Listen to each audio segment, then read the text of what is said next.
5-to-1 odds, that's going to be in his next book.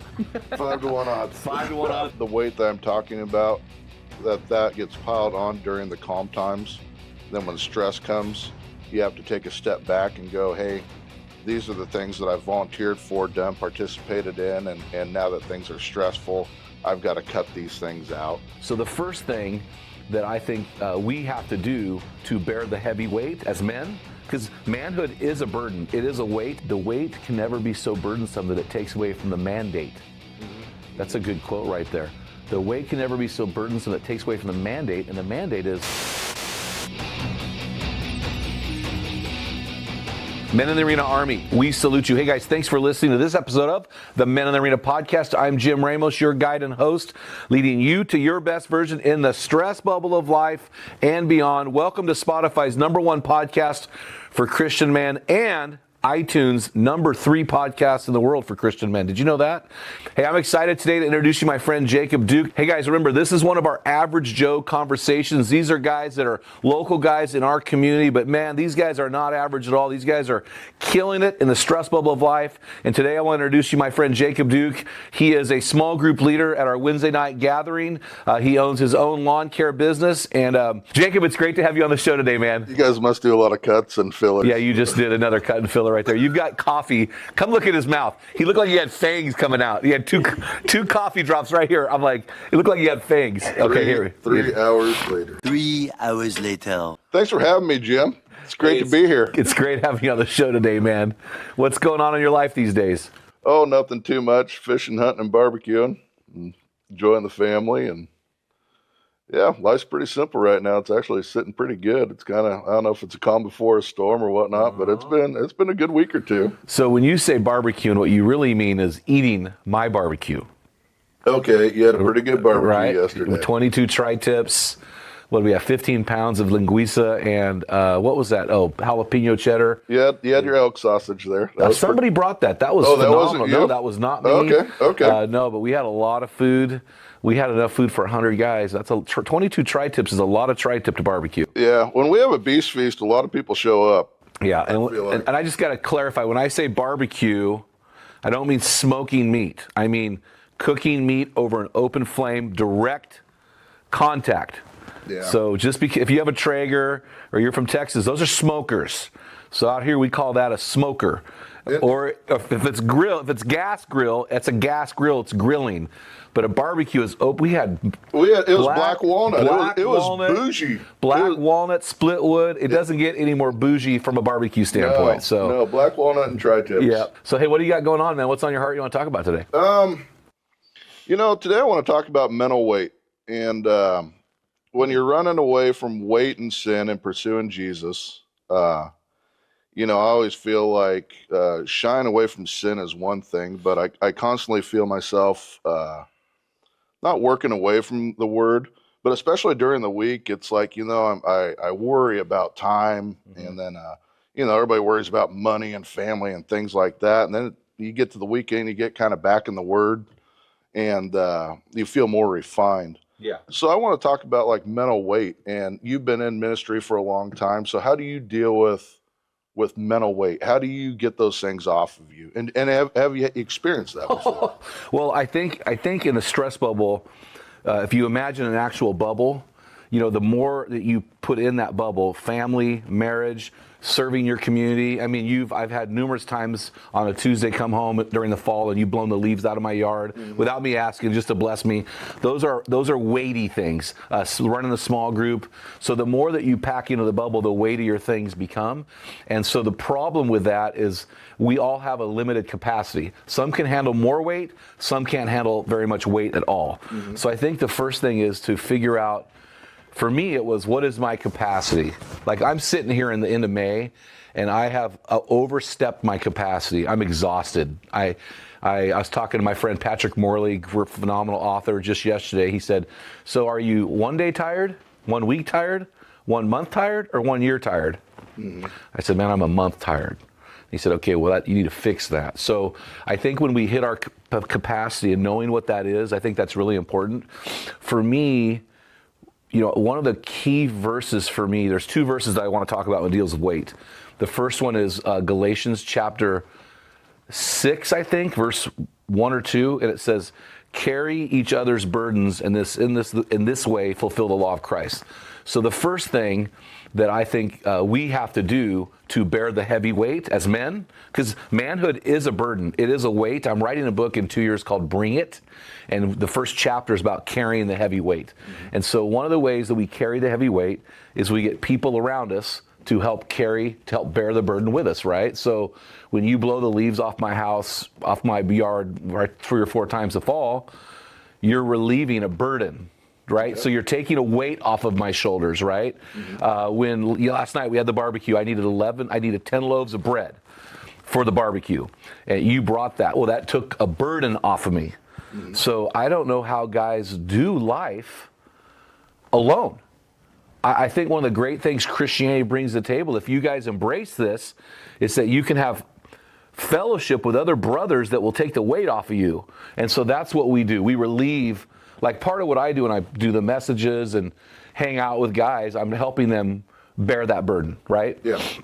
So that's the first thing. The first thing is, carry each other's burdens, and this way fulfill the law of Christ. I think it's Galatians chapter 6, verses 1 and 2.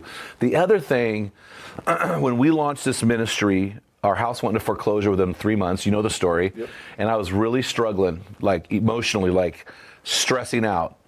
People would say, I have anxiety. I would say I was incredibly anxious. There's no disease called anxiety. Yeah. If you want to cure anxiety, just get your head out of your cell phone and go to a flip phone. It'll change your life, right? Or get off social media. Anyway, so that's a whole nother story. But I had 3 guys come to me in the same week and said, hey, Jim, God's been putting on my heart a verse. And they were talking about their own journey. And I said, well, what is it? And they said, well, Matthew 11, 28 to 30. Where Jesus said, my burden is easy. Come to me, all you who are weary and heavy burdened.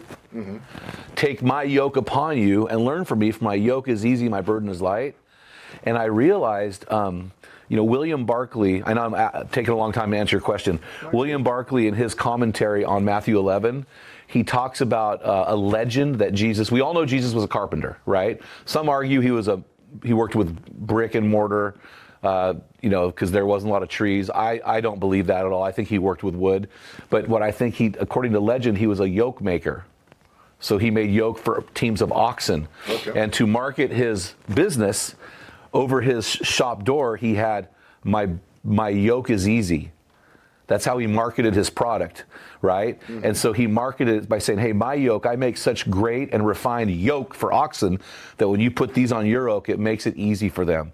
And so I don't know if that's true or not. It's just a legend according to William Barclay. But what really impacted me is that I can give him my burden. So not only do I have guys like you to carry my burden, I have a God of the universe who wants to partner with me, right? He doesn't need me.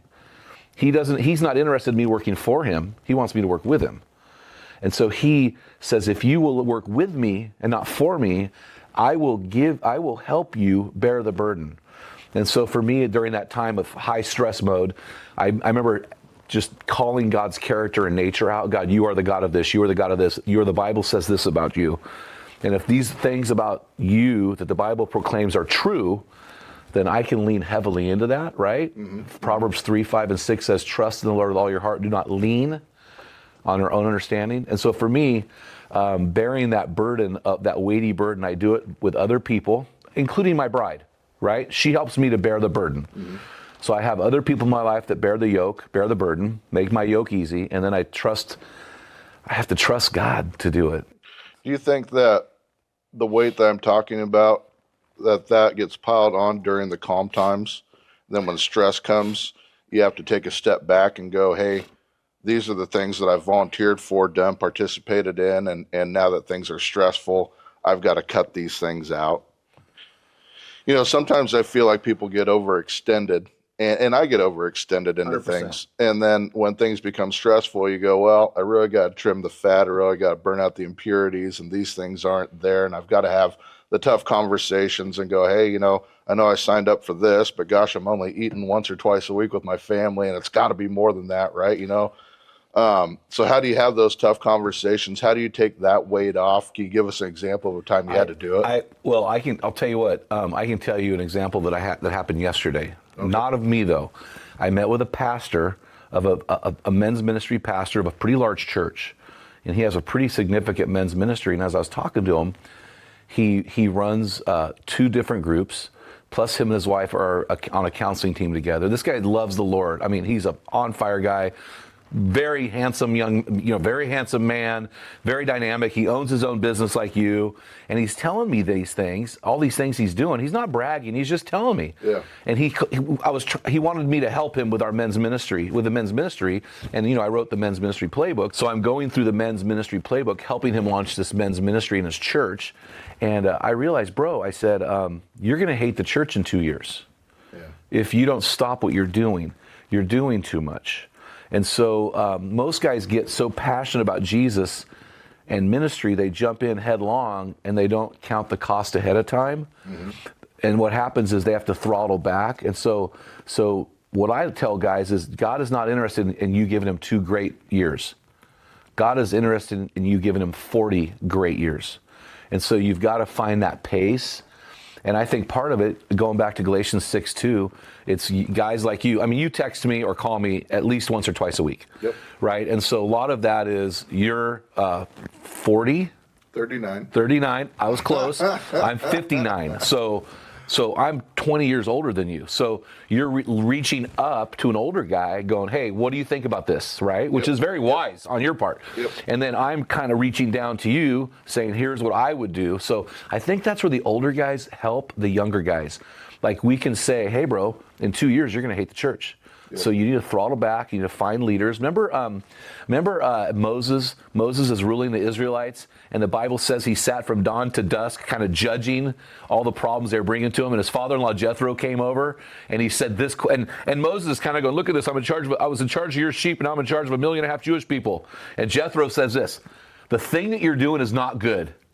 He rebuked him. He goes, "You need to get people around you to help you." And I think that's the key thing, is that we need to. One of the phrases I love is play the movie. Like if I keep going at this pace, what's it going to look like down the road? Yeah. And so you can throttle back and go, you know what? Okay, I can do one night a week. A man should never be away from his family. A man raising children should never be away from his family more than 2 nights a week. And I'm talking about pastors. Yeah, that's one thing that I see that's especially with kids is, gosh, there's so many.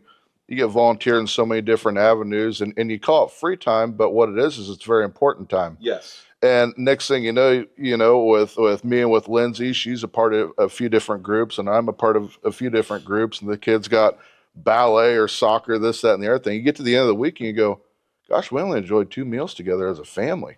Okay, we got to trim the fat. We got to have tough conversations, and it's hard to tell somebody, hey, I know I volunteered for this and signed up for this, and I saw it as free time, but actually it wasn't free time. It was really important time. Yeah. And so I didn't have, say, for example, I didn't have Thursday night open. There just wasn't anything going on other than what was normally going on, but it becomes an important piece of time. So, sometimes the weight of having to have those tough conversations, I just feel like I'm stepping away from the word. I'm stepping away from pursuing God passionately. By carrying that weight and not just giving it to him. And You're not resigning on me, are you? Are you resigning right now? Is this your resignation? No, I'm like, what fat are you trimming, bro? What are you doing? No, I'm just messing with you. And like you said, is this a letter of resignation? for me, it's great to bounce things off you because you're very real about it. And I know you've gone through these things before. So, having 3 boys and being in ministry and stuff. So it's, How do you, after you overexert yourself, how do you trim that fat? How do you take that mental weight off and go, well, we're just going to go through this together real quick because I don't feel like I'm pursuing you, and I don't feel like I'm being a good father and a good husband by doing these things and not really loving the time that, I have at home. I feel like it's almost at everybody else's disposal. Oh, so-and-so wants me to work Saturday. Oh, I should work late. Oh, we're doing this.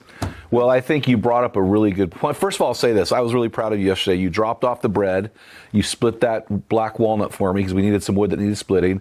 And you said, I'm going to go home and say hi to my kids. And you live 15 minutes from the place we were meeting. So you went and drove home, hung out with your kids for like an hour, and came back. And I thought, that's a smart move. So good job on that for you. Thank you. So the key, here's what I will tell you this. Here's what I will tell you. And I think, again, I think guys get into ministry, and I mean volunteering ministry, what you're doing. Yep. We have great hearts, but they don't realize, the church will ask and ask and ask and ask. It's just the nature of the church. You get a great volunteer and the church will ask and ask and ask and ask, because for every one volunteer that's outstanding, you got 9 that are sitting in the anonymous bleachers, right? Yep. And so we try to call those guys out of the anonymous bleachers into the game. But one of the things I will tell you is this: what will be written on your tombstone will be what you put on the grindstone in the stress bubble.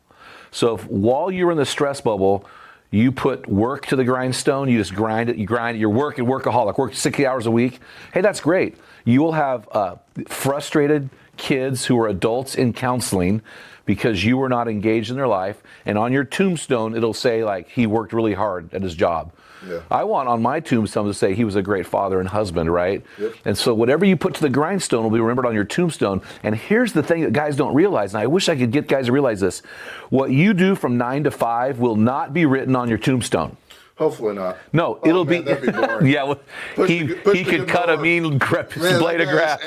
His edge was so fine, baby. Oh my gosh, it'd be so pathetic. Well, but let's say you take your job, summer's coming, and so the days are getting long. You could work till almost 10 o'clock at night, right? Yeah. So you get done, you have 2 beautiful little daughters. So you get done with work at 5 and you get home at 5. You take a half hour to settle down and gather your stuff, take a shower, do whatever, and you hang out with your bride and your kids till 9, right? That 5 to 9 window is going to be what's written on your tombstone. What you do from 5 to 9, and I'm looking back, I just did a 3-day bear hunt. I had a kid fly up from San Diego. I had 2 other sons that were here, all 3 of my boys. We went out the hills. They just took care of me. Didn't kill a bear, saw a bear, didn't kill a bear. But the time together with them was so rich. And I'm going, man, you know what? I'm not bragging about this. I'm just saying, I got 3 boys that serve the Lord. They love me. And I'm like, we weren't perfect, but we did something right. Yep. You don't have to be perfect. You just got to be good enough. Like, your dad was great, right? You still have a relationship with your dad. You care about your dad. He did something right. Oh, yeah. And so, and I think what he did right was what happened from 5 to 9 at night and what happened on the weekends. Yep. And I think it's really that simple. Your job is not worth your kids. Your job is not worth your marriage. If you can't get your job done in 45 hours, you're a lazy person who's not putting the time in. You're too gappy during the workday. If you can't do your job, or your job is bondage and slavery, and you need to find another career. Yeah. I just don't buy the lie. Oh, I have to work 60 hours a week. Only if you're not good at what you're doing. And I know guys are going to push on that, but I really don't care, because the average American works 47 hours a week. That's a lot of hours a week. That's a lot of hours. Yeah, but I'm guilty of that. I do that, but I'm saying what I never did was we had breakfast together as a family every morning, and I cooked it. And I'd cook them protein breakfast. Like, we had these great breakfasts, man. Anyway, for 20 years I did it, and then at night we had dinner together 5 nights a week. And then when the kids got to high school and started playing sports, it changed. But we always had breakfast. We just made time for those windows. And at night I was home. I had to work doing church stuff 2 nights a week. But the other 5, it was like laying on the ground, playing with the kids, outside throwing the football. They were just talking about playing football in the front yard, and I always made them run the chair route because the yard was so thin. We had this wide patch of grass, but then it got really thin, and the chair route, they could get right at that little thin part. I could hit them. Okay. But we were laughing about that, like, you're falling on the cement, catching balls, But what I'm saying is, I did that well, and I think for guys that are heavy burdened with work and in the stress bubble, they need to carve out time to finish those days strong, because every day that you finish strong compounds over time. Yeah. Yep. Yeah. There's exponential growth there, exponential failure there. Yeah. Exponential failure. Well, here's the thing I've learned, Jacob. So when your kids, your little daughters, I mean, they're just the cutest little kids, man. When I see them, they're so cute. They're so different. They're so cute. Anyway, when those right now you control the narrative, right? You're their dad. It's your rules. You're making the money. But when they're 25, the narrative flips, and they control the narrative, and they choose whether or not they're going to have a relationship with you. It's this whole cat's in the cradle philosophy. Yep. And so you want to build a relationship with your kids so that when they're older, they want to be around you. Yeah. Yeah. And I think that's where you talk about the weight. I think that's the issue. The weight can never be so burdensome that it takes away from the mandate. Mm-hmm. That's a good quote right there.